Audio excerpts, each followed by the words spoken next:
But let's turn to Galatians 6. Let's dig into what the Lord will speak to us. I'm going to come into this pretty quickly, so stay with me as we go. Galatians chapter 6. When you get there, say there. Wait for a few more. Galatians chapter 6, verse 9. I'll be reading from the New American Standard, and it says this: let the one who is taught the word, verse 9, I'm looking at 6. Let us not lose heart in well-doing, in doing good, for in due time we shall reap if we do not grow weary. King James, and let us not be weary in well-doing, for in due season we shall reap if we faint not. Galatians 6, verse 9. Now, what is the power of that statement as it relates to the kingdom of God? The power of that statement is found in this: everything that you do in the kingdom is not going to result in an instant win. You are not going to always see instant results. He says that you will receive a harvest in your well-doing if, there's an if there, that's a conditional statement, if we faint not.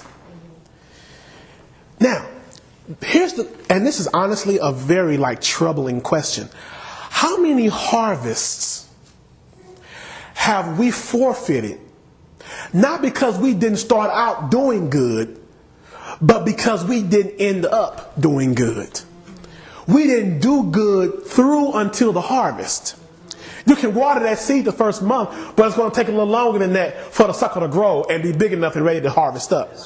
So how many times, but Pastor, I've been tithing, I've been giving offering, and this thing is just not producing anything in my life. I can't tell you the timing. What I can tell you is don't be weary in well doing. In fact, you've given too much to stop now. That's right. Because there's a harvest coming. And you don't want to forfeit it by giving up. Yes. But that same thing applies to our kingdom activities.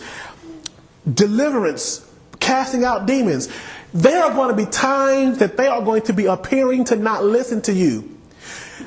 So Jesus had, and I always use Jesus as an example because he should be our example. If I use the Apostle Paul or the Apostle Peter as the example, sometimes they messed up. So, but I can't use that for Jesus, right?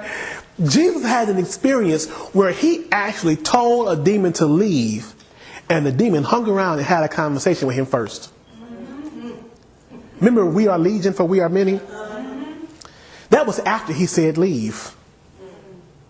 Now, they still ultimately left because he wasn't weary and well doing. But he didn't see the instant result.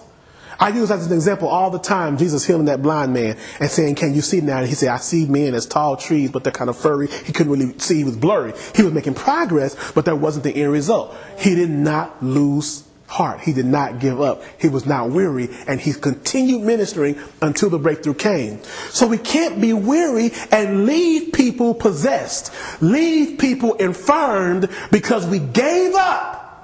Because we were more concerned about what time it was than about the fact that this woman had been vexed for 8, 11, 12 long years. Love should compel us into the labor of ministry. To say, I can't leave you this way. And I refuse to turn my back and walk away, and that demon is still vexing you. But it's not always going to happen immediately. Sometimes the church needs to go ahead and dismiss because this altar ministry today is going to take a little longer. So for those of you all who are too concerned about what they're serving at Lee's to participate, you all go ahead and leave. But this person is leaving today free. You see, that's love. Being able to suffer long suffering, that word means patience. To suffer long with people until that breakthrough comes. Now, that doesn't mean that you necessarily will need to There's a difference between a ministry moment and ministry period in general. The healing will not always be manifested in that ministry moment, even though we still believe and know that it was done. Jesus told him, go and bathe yourself in the pool.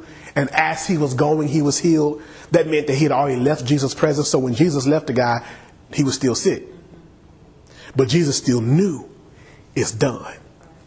So I'm not necessarily saying stay at the altar until the arm grows back. But how do you know when to let go? Yeah, it can't be whether you're hungry. It can't be whether you've been standing for 2 hours. It can't be whether the people are shifting in their seats. They're going to always shift because it doesn't matter unless it's about them. Right? The question is, what is the Spirit saying? We have to be open to the leading of the Spirit, because He's the only one who knows. We're moving on this realm by faith. For Him, it's already done. So only He can give us the process by which... See, Jesus wasn't just making this stuff up as He went. It was some weird stuff that man had people do. He's spitting in dirt. Go bathe in the pool. Go dip 7 times. All kinds of weird stuff. Right? Did He just make that stuff up? No. He saw what the Father was doing. He said, I don't do anything unless I see what my Father is doing. Methodology belongs to Him.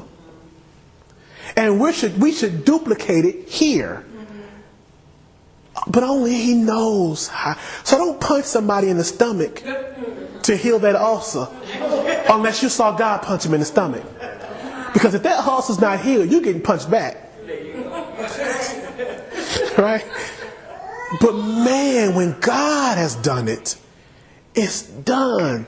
So I spent a considerable amount of time in previous messages convincing you that you were the agent of this healing, and that without you it probably wouldn't have happened. That is true, and it's necessary to know that, because we have to realize the role that we play and take ownership of not depending on God to do it, or on the pastor to do it, or somebody else. God's going to do it, but it's going to happen through you. Okay? So I'm not taking back that, but understanding that, again, as I said before, it's not our power. It's His power that we're stewards over. And only He can tell us the how. We already have the release for the weather. W-H-E, not the sun and moon.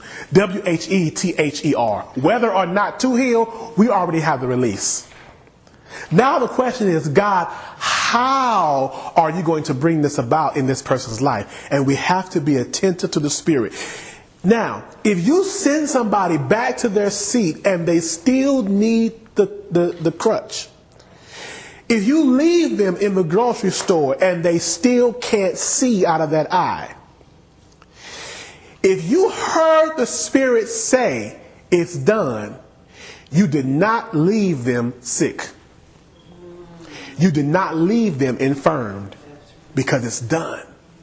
Now all we're waiting for is for the physical to catch up with the Spirit. So that's not a failure. But you can't know that until He tells you. What does that mean, y'all? You got to know how to hear from Him. This goes all the way back to the series that I taught before we even got on the kingdom, Hearing God. You got to know how to hear Him, because He's the one that's going to direct our ministry.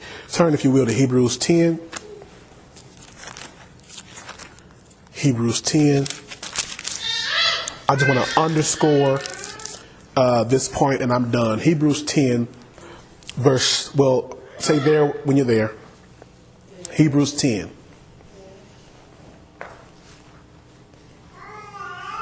Hebrews 10, verse 32. Hebrews 10, verse 32. It says this: But remember the former days when, after being enlightened, you endured a great conflict of sufferings. After you were born again, after you heard the truth, you went through some things. Partly by being made a public spectacle through reproaches and tribulations, but also partly because you shared with those who were so treated. Maybe it wasn't you all the time, but it was your brother or sister in Christ, and you shared in their affliction. But either way, you suffered. But you showed sympathy to the prisoners and accepted joyfully the seizure of your property, knowing that you have for yourselves a better possession and an abiding one. Therefore, right? We know what to do with that word, right? As a result of having an abiding possession, even though I lost my temporal one. Therefore, do not throw away your confidence. No, it did not go how you expected it to go, but do not let it damage your confidence, because there is great reward for that confidence. That confidence produces results. See, if you are going, look, until we perfect this thing, there are going to be times when you minister healing and the person is not going to get healed. And I don't just mean later on. I mean, you didn't even hear the Holy Spirit say it. It just didn't happen. Can we be real? That's going to happen, y'all. That damages our confidence if we let it. God, man, I thought this was, what did I do wrong? Is it my sin? God, I'm sorry for what I did. Don't make them suffer for my own faith. We begin trying to rationalize and figure out what happened. Those failures can damage our confidence. And what he's saying is there are times in your life. Now, he was talking about the persecution of their life in general as a believer. But if we look at this from the angle or the lens of our ministry of the kingdom, there are going to be times we don't get the results that we need. And we do not need to let that shake our confidence, because if we do, the reward for our perseverance will not be received. You only get the harvest if you faint not. There is a great reward for confidence, because the confidence compels us to step out and to do what we did not even get the good results in last time. Think about that. You didn't get good results last time and you're still out there. The prophetic word you gave last time didn't come true and you're still giving words. The word of knowledge that you said was not right, and you still are giving words of knowledge. See, we talk about the fact that this is exercise. We have to exercise our senses, right? We talked about that over in Hebrews 5. Okay? Practice. But the whole idea of practice means you want to miss it sometimes. We don't want to miss it. God knows I don't want to give somebody a prophetic word and say the Lord said, and then it doesn't come to pass. It's better to start saying, I believe the Lord is saying, right? Here's what I believe he's saying. Now, once you develop a mastery, honey, thus saith the Lord. But when you still have training wheels on, here's what I think he said. Now, you just tell me if that ministers to you. Right? So, but when we have that angle and we allow ourselves to miss it without it damaging our willingness to persevere and to keep going, then we position ourselves to continue growing in that area. Once we give up, once we stop using that treadmill, the pounds come right back. All the gain we made is lost because we let the setback of that cramp stop us. I'm testifying to somebody right now. So he says in verse 35 again, therefore do not throw away your confidence, which has a great reward. Watch this. Why? For you have need of endurance. Another translation says you have need of perseverance, so that when you have done the will of God, you may receive what was promised. Why do you need perseverance if you will receive the promise immediately? Because he never said you would receive it immediately. And it requires a grit and a gumption and a determination to say, like Jacob, I'm not letting go until this thing comes through for me. All right? Turn to Luke 8. And this is where I want to close out. Luke 8.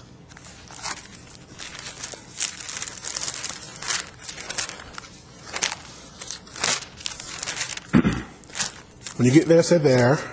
Luke 8. I'm going to read a little bit here. I need to give you backstory so that this can really sink in what's happening here. So I'm going to start at verse 26. I'm going to read down to verse 40. Luke 8, verses 26 through 40. Okay? And they sailed to the country of the Gerasenes, another passage said Gadarenes, which is opposite Galilee. And when he had come onto the land, he was met by a certain man from the city who was possessed with demons, and who had not put on any clothing for a long time, and was not living in a house, but in the tomb, living in the graveyard. And seeing Jesus, he cried out and fell before him, and said in a loud voice, "What do I have to do with you, Jesus, Son of the Most High God? I beg you, do not torment me." Now, how many of you all know that was not the man speaking? Those are the demons inside of him. For he had been commanding, watch this, for he had been commanding. Did I catch that? It didn't say for he commanded. He had been commanding. That means it happened more than once. I love the example of Jesus because then I see, okay, I don't have to feel defeated. This is a process. For he had been commanding the unclean spirit to come out of the man, and they told him not to torment them. For it had seized him many times, and he was bound with chains and shackles and kept under guard. And yet he would burst his fetters and be driven by the demon into the desert. And Jesus asked him, "What is your name?" Now he asked him this after he had been commanding. Okay. And he said, "Legion, for many demons had entered him." And they were entreating him not to command them to depart into the abyss. Now, there was a herd of many swine feeding there on the mountain. And the demons entreated him to permit them to enter the swine, and he gave them permission. And the demons came out from the man and entered the swine, and the herd rushed down the steep bank into the lake and were drowned. And when the herdsmen saw what had happened, they ran away and reported it in the city and out in the country. And the people went out to see what had happened, and they came to Jesus and found the man from whom the demons had gone out, sitting down at the feet of Jesus, clothed and in his right mind, and they became frightened and paused. Just to kind of get rid of some church theology. You know how some folks repeat stuff they hear but don't know what they're talking about just because they heard it. Would y'all please stop saying he was clothed? I was closed in my right mind. You weren't closed, honey. You were clothed. But they didn't know where it came from. They were repeating stuff. Okay. Clothed and in his right mind. And when the people saw it, they became frightened. Verse 36. And those who had seen it reported to them how the man who was demon-possessed had been made well. And all the people of the country of the Gerasenes, Gerasenes, and the surrounding district asked him to depart from them. What? Wait a minute, what? Wait, where are you at? Did he not just get this man delivered? Their response was to ask him to leave. Okay? Asked him to depart from them, for they were gripped with fear, and he got into a boat and returned. But the man from whom the demons had gone out was begging him that he might accompany him, but he sent him away, saying, "Return to your house and describe the great things God has done for you." And he went away, proclaiming through the whole city what great things Jesus had done for him. And as Jesus returned, the multitude welcomed him, for they had all been waiting for him. Now, And as Jesus returned, the multitude welcomed him, for they had all been waiting for him. I want to quickly give you another angle on perseverance. One is perseverance in the face of defeat. Okay? Perseverance in the face of the healing not manifesting properly, it's speaking to you. And like Jesus did with the fig tree who spoke to him, he cursed it. Perseverance in the face of the demon who isn't coming out when you told it to come out.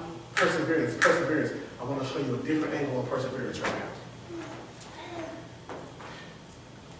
Jesus cast these demons out, and the response was, leave. Jesus did not let rejection from one group stop him from being instant to ministry to another group. Because these people just told him to leave, and next thing we know, verse 40, as Jesus returned, the multitude welcomed him, for they had all been waiting for him. There are going to be not just demons and sicknesses that don't listen. There are going to be people who don't appreciate your ministry and what you have to offer. It happened to Jesus. It's like, I don't understand this if I didn't get results. You saw this man clothed and in his right mind. How could you possibly send me away? But yet, even though there were some people who responded that way, yet there was yet a multitude of people who were eagerly waiting for him. And had he allowed his treatment here to affect his ministry there, see, you can't let, there will always be unbelieving, jaded religious folk. And if you let their attitudes and treatment of you prevent you or even become a stumbling block or a hurdle for you, if you allow that to happen, what you in effect are doing are causing people who are hungry for ministry, causing them to have to suffer for somebody else's mistreatment. They have to suffer for somebody else's attitude. Don't make other people pay the price. We talk about that all the time in relationships. Don't make this one pay the price what the last one did, right? That's right. The same thing in ministry. Don't let all of these other people who are hungry pay a price of your lack of confidence, right? It damaged your self-esteem and your confidence in this because they didn't receive what you had to offer. Don't let all these other people who are hungry for ministry miss it because you let those folk get you out of place.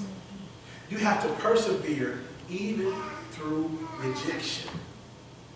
So unfortunately, the sad truth of the matter is, we're going to get it from the demons. We're going to get it from the sickness. We're going to also get it from people. We have to be so absolutely determined. He said, no one had to put his hand to the plow and looking back is fit for the kingdom of God. If you're going to start out in this journey, you have to decide that you are committed to seeing this thing through. Because you are putting his name behind what you're doing. And if you show them a disaffected, heartbroken, no longer confident ambassador of the kingdom, and you put his name on it, you're representing him as someone who gave up on them. We can't afford this, y'all. That's why, number one, we need each other.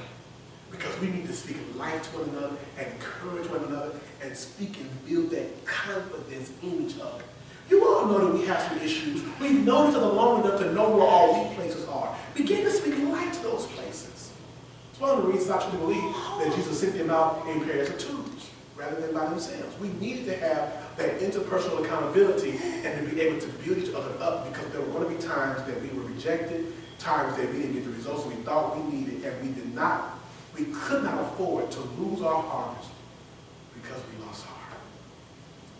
So I really want you to, I want to encourage you with that today because the reality is, as much as I can preach about the ideals, healing going to happen, you're going to lay hands and they're going to recover. We can talk ideals all day. We need to also be prepared for realities. It's probably not going to always go the way you want it to go. Don't you dare let that stop you. Because there are still multitudes who need the help. And we're still anointed. And we still have authority, and we still have power to bring that help to them. But it's only if you know who's heart. Amen? Amen. Let's pray. It's such a good thing, God, to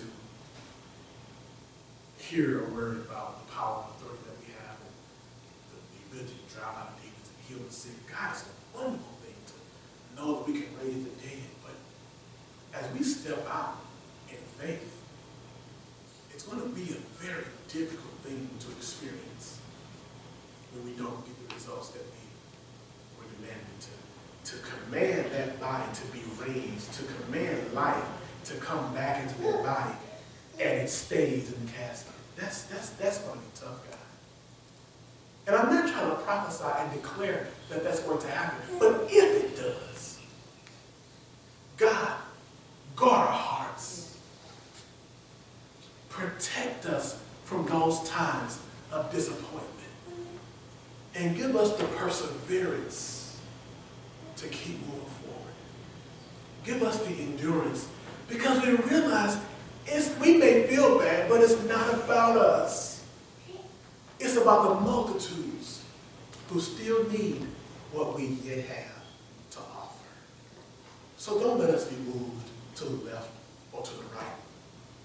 Make us like a tree planted by the rivers of water, planted firmly by living water that continues to pour forth even during times of disappointment. If we do have moments where our confidence is shaken, if we do have moments of hurt and disappointment and frustration with this burden of ministry, if we do have times where we're tempted to lay down that cross of self-denial, give us, God, the support system in each other that we need, to where we don't even want to acknowledge it, but somebody still picked up on it. We didn't even reach out for help. We didn't even say what we were feeling, but somebody still knew. Let them tap into those times, God. Connect us in that spirit of fellowship all over. That we can rescue. We talk about you rescuing us. Help us to be able to rescue one another. To hold each other up during those times. Because truly, God, we are in this thing together. We give you thanks, God, for this forewarning that these times may yet come. It is in those moments that we need it most that we ask and expect the Holy Spirit to remind us of His word and to stir in us that audacity to keep moving forward. And we say thanks. That even when we are weak, oh Jesus, we are yet strong. In Jesus' name.